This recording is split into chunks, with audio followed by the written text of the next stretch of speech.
नमस्कार, मैं वेद प्रकाश। धाकड़ media group में आपका हार्दिक स्वागत है, अभिनंदन है। और आज की हमारी एक खास परिचर्चा है, आखिर भ्रष्टाचार कब तक, कब रुकेगा भ्रष्टाचार। जैसा कि आप सभी को पता है, नगर परिषद में 500 करोड़ से भी अधिक का घोटाला उजागर हुआ था। अगर उसकी और बारीकी से जांच होती तो वो हजारों करोड़ का घोटाला हो सकता था, लेकिन जांच रुक गई क्योंकि सरकार तो नहीं चाहती थी भाई ये घोटाला और ज़्यादा उजागर हो और लोग भी इसमें शामिल हों। सरकार के कुछ विधायक, सांसद या मंत्री तक का भी नाम आने की इसमें संभावना थी, लेकिन वो घोटाला वहीं रुक गया। और अब फिर से कुछ और नए घोटाले सामने आए हैं। लोगों को विश्वास था नई सरकार बनी है, नया चेयरमैन बना है तो घोटाले शायद अब रुकेंगे, आगे घोटाले नहीं हो पाएंगे, लेकिन घोटाले लगातार बदस्तूर जारी हैं, रुकने का नाम नहीं ले रहे हैं। और आज की हमारी इस खास परिचर्चा में हमारे साथ मौजूद हैं कामरेड ओम प्रकाश जी। स्वागत है सर। हाँ जी, धाकड़ न्यूज़ चैनल का स्वागत है, दर्शकों का स्वागत है। राजेंद्र तंवर जी भी हमारे साथ मौजूद हैं, ओबीसी ब्रिगेड के अध्यक्ष हैं। सर स्वागत है। आपका भी स्वागत है और आपके दर्शकों का भी स्वागत है। मदन लाल जी हैं, पूर्व चेयरमैन है नगर परिषद के। सर आपका भी स्वागत है। स्वागत है भारती जी, आपका भी, जो आपने आज इसी परिचर्चा का समय निकालकर हमारे से चर्चा करने के लिए आपका बहुत बहुत धन्यवाद। धन्यवाद। तो सबसे पहले चर्चा करेंगे सर, नगर परिषद में घोटाले रुकने का नाम नहीं ले रहे, हर रोज नए घोटाले उजागर हो रहे हैं, क्या कहना चाहेंगे? देखो भारती जी, ये भिवानी के लोगों का दुर्भाग्य है कि हमारी नगर परिषद की कार्य प्रणाली ट्रांसपेरेंट नहीं है, पारदर्शी नहीं है।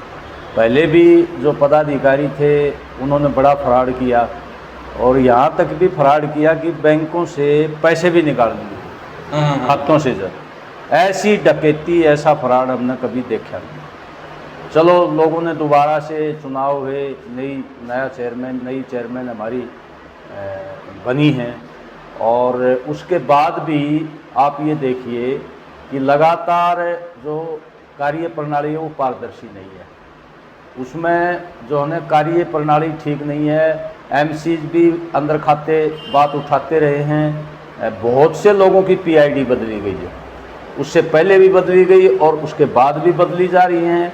नाजायज़ कब्जे करने की कोशिश की जा रही है और हर क्षेत्र में, चाहे वो टॉयलेट हो, चाहे गलियों का मुद्दा हो, चाहे आपका सफाई का मुद्दा हो, सीवरेज का पानी का मुद्दा हो, हर क्षेत्र में जो नगर परिषद प्रशासन है, नगर परिषद प्रतिनिधि हैं, विशेषकर जो मुख्य प्रतिनिधि हैं, वो लोगों की आशा और आकांक्षा पूरी करने में पूरी तरह असफल रहे हैं और सवाल उठने लगे हैं कि भाई बहुत बड़े घोटाले इसमें हो रहे हैं। पीआईडी के मामले में कई लाख रुपए लेकर के झूठी पीआईडी, दूसरों की प्रॉपर्टी पर पीआईडी बनाई जा रही है। इसकी बाकायदा जांच हो और ये जांच लीगल जांच हो, न्यायिक जांच हो।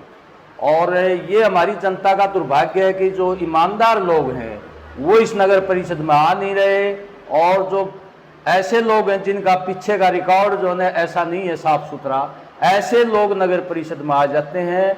तो एक कहावत है कि बिल्ली को दूध की रखवाली बैठाओगे तो मलाई मिलेगी क्या, ये स्थिति है। ईमानदार लोगों का काम है ये। राजनीति तो वैसे भी ईमानदारी का है, जनसेवा का काम है, लेकिन फिर भी ठीक तरीके से सबको साथ लेकर के ट्रांसपेरेंट तरीके से चलाएं तो मैं समझता हूं कि लोगों को राहत मिल सकती है, लोगों को की जो आशा आकांक्षाएं वो पूरी हो सकती हैं और बहुत बढ़िया तरीके से कमेटी चल सकती है। मेरा तो ये मानना है कि ये जो बात आ रही है इधर उधर से, इनकी बाकायदा न्यायिक जांच करवाई जाए। पर न्यायिक जांच करवाएगा कौन?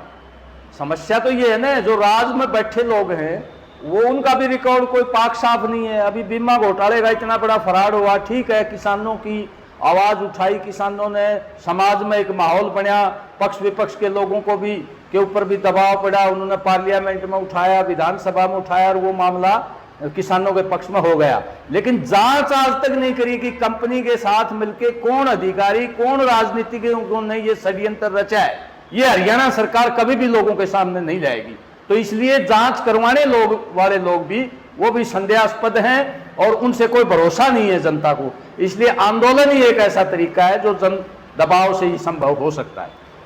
आखिर कब तक ये भ्रष्टाचार जारी रहेगा। सर बताइए, अभी हाल ही में नगर परिषद के ईओ समेत कई कर्मचारियों पर मुकदमे दर्ज हुए हैं फर्जी पीआईडी बनाने को लेकर के। आनंद बासिया जो पूर्व में एमसी रह चुके हैं, उन्होंने एफआईआर करवाई, क्या कहना चाहेंगे?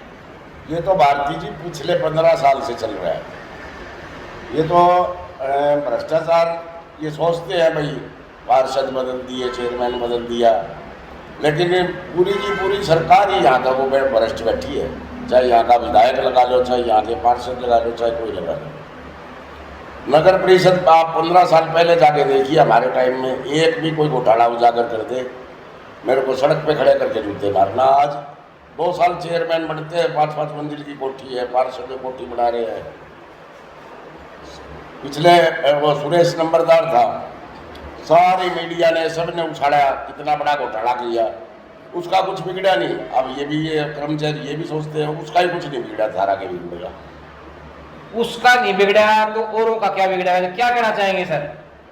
भारती जी, नगर परिषद में जो ना घोटालों की श्रृंखला आज से 15 साल पहले शुरू हुई, वो चाहे टाइम आपका मस्ताजी का रहा हो, चाहे टाइम आपका रणबीर इसका यादव का रहा हो, रण सिंह यादव का, और चाहे टाइम आज ये प्रीति भवानी प्रसाद का रहा हो। अब मैं अपनी ही एक बता आपको सुनाने जा रहा हूँ।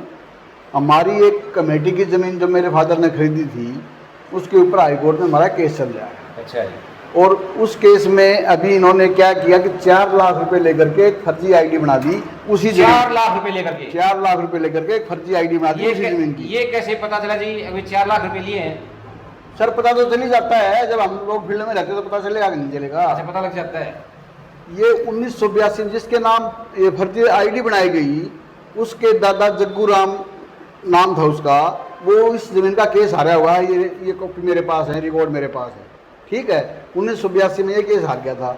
अब इन्होंने क्या किया कि 4 लाख रुपए देकर के फर्जी आईडी बना ली, और जो इनका जो इस जमीन के सामने जो मकान है उसके ऊपर दावा डलवा दिया दोनों भाइयों में झगड़े का।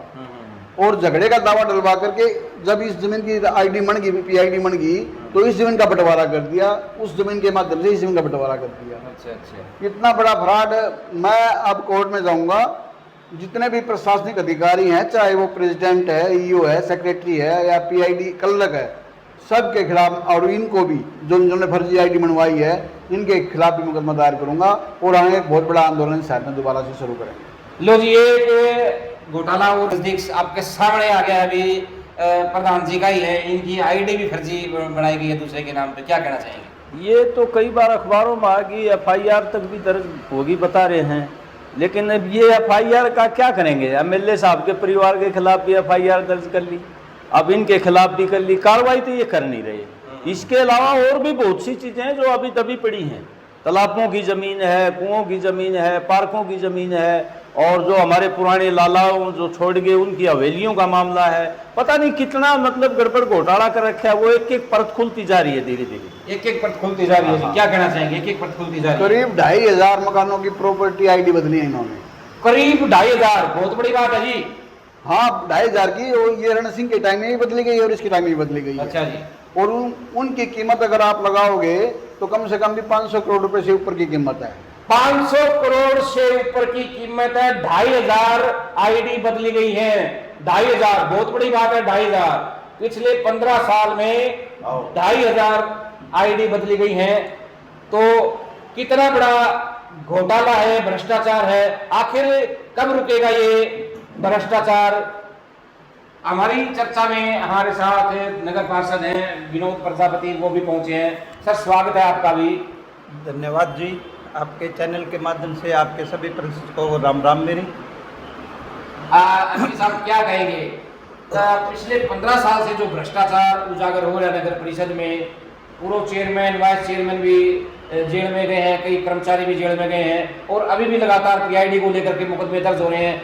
ईओ के खिलाफ भी मुकदमे दर्ज हुए हैं, कर्मचारियों के खिलाफ भी मुकदमे दर्ज हुए। क्या कहना चाहेंगे? ऐसा है जी, 4 साल में आप देखोगे जो पहले चौराहे बने हुए थे वही चौराहे दोबारा रिपेयर हो रहे हैं। सौंदर्यकरण कहाँ हो रहा है? आसी गेट से ये नहर से और आसी गेट तक फुटपाथ पहले था, वो रिपेयर हो सकता था, मगर वो भी नया हो रहा है। एक बीमार आदमी को दवाई देके ठीक किया जा रहा है, पर उसकी बीमारी खत्म नहीं की जा रही। ये भिवानी शहर 2 तरह का शहर बसा हुआ है। एक रोहतक गेट से मैम गेट, आसी गेट, घंटाघर, धिनोद गेट। एक ये हमारा पिछड़ा एरिया है, रोहतक गेट से बाउडी gate, Hanuman gate, Dadri gate, अलवास गेट। इसमें यहाँ पर भी तो लोग शायद फुटपाथ पे चलते होंगे, इतने तो पढ़े लिखे हमारे युवा साथी हैं, बच्चे हैं, वो भी चाहते होंगे कि भाई फुटपाथ पे चले, मगर यहाँ सुविधा देने की जरूरत ही नहीं है, क्योंकि जो अधिकारी आता है, जो सीएम आता है, कोई बड़ा अधिकारी आता है, वो रोहतक गेट से सीधा रेस्ट हाउस जाता है, रेस्ट हाउस जाता है, या फिर ये बड़े लीडर आते हैं वो उड्डा पार्क के सामने जनसभा संबोधित करके चले जाते हैं। उनको इस शहर का तो पता ही नहीं ना कि इस शहर में भी कोई नागरिक रहता है। गंदा पानी पी रहे हैं तो इस तरफ के पी रहे हैं, गंदगी में रह रहे हैं तो इस तरफ के रह रहे हैं। एक ले दे के ये बंसीलाल पार्क है, वहाँ पे एक कोई सफाई कर्मचारी नहीं, कोई वो नहीं, एक बुजुर्ग है बेचारे को, उसको वो दे देते हैं कुछ तनख्वाह, तो वो बेचारा उन पेड़ पौधों की रक्षा कर रहे हैं। पानी, जिस पार्क में पानी नहीं होगा वो पार्क कैसे फूलेगा? मैंने मेरे पैसे से एक कनेक्शन वहाँ करवा के एसडीओ साहब से कह के, एसडीओ साहब बोले का वेद है, मगर ये सारी बहनियाँ वेद है, मखाउर पक्षी पक्षी आपने दुआ देंगे। जब वो आधा एरिया आप देखोगे पार्क में भाई साहब जाकर, आधा एरिया रहा है, आधा सूखा है। तो ये काम नगर परिषद का नहीं, तो किसका है? ये करना चाहिए नगर परिषद। नगर परिषद कह देती है जी, ये उड्डा के अंदर आता है, उड्डा कह देता है नगर परिषद के अंदर आता है। ये तो सरकार ने थोड़ा समाधान शिविर लगा रखा है, जिससे आम आदमी वो सारे अधिकारी बैठे रहते हैं। नहीं तो एक अधिकारी के पास जाओ, ये रोड है, एनएच वाले कह देते हैं हमने तो छोड़ दिया। अब ये खड्डे मैंने हनुमान गेट पे पानी की सप्लाई का और इन खड्डों का समाधान शिविर में बार बार एप्लीकेशन लगा के तब कहीं समाधान हुआ है। कितने महीने लगे जी समाधान में? समाधान में लगे जी इसमें 3-4 महीने। 3-4 महीने लगे। हमारी भी हिम्मत है, प्रशासन की भी हिम्मत है। अब एक बूस्टर पे मशीन रखी है पानी साफ करने की, पिछले 6 महीने से शहर पानी के लिए त्राई त्राई मची हुई है। तो मैं तो सीटीएम साहब को अब वीरवार को क्या क्या मगर सीटीएम साहब को अच्छा सा पंडित जी बुला लो, मुहूर्त निकलवा लो उस मशीन के लिए और वो लगवा दो, ताकि साफ पानी पूरा आ जाए, पब्लिक को पूरा पानी मिल जाए। बूस्टर इस दादरी बूस्टर की है जो लाइट हॉटलाइन से जुड़वानी थी, पैसे भरे हुए हैं बिजली विभाग को, केबल गिर रखी, वो केबल ऐसी लगाई बिजली विभाग ने, वो सड़ गई तो 3 साल हो गए, दोबारा केबल नहीं गिरी है। चाहे हनुमान गेट की लाइट आएगी तो दादरी गेट बूस्टर की नहीं है, दादरी गेट की आ जाए तो डाबर की नहीं है। ये हाल है, इसलिए ये शहर तरस रहा है सुविधाओं को तरस रहा है। और जो घोटालों को लेकर के जो मुकदमे दर्ज हो रहे हैं उनको लेकर के क्या कहना चाहेंगे आप? भी नगर परिषद में जो जैसा करेगा वो भुगतेगा। मैं गलत करूंगा तो मैं भुगतूंगा, पहले वालों ने गलत किया तो उन्होंने भी भुगता है, अब कोई गलत करेगा तो अब भी भुगतेगा। गलत तो गलत रहेगा, ये तो सदा से होता है, सदा रहेगा। तो जी जो गलत करेगा वो भुगतेगा, क्या कहना चाहेंगे सर? समाधान हो पाएगा ऐसे? समाधान शिविर की जहाँ तक बात है, आज से 8 महीने पहले हमने समाधान शिविर में एक एप्लीकेशन लगाई थी, और वो मामला था ये जो आत्माराम का ऑफिस नहीं है, ये जो पहले कोऑपरेटिव बैंक हुआ करता था, इसके पास कोई दुकान है, दुकान नंबर 9, उसका मामला था। वो फर्जी पीआईडी के नाम से किसी और के नाम पे कर दी गई थी, वो पंजाबी जो ना बूढ़ा हो गया था, उसकी प्रॉपर्टी थी वो। हमने 2 लाख रुपए लेकर के उसने ये पीआईडी चेंज की।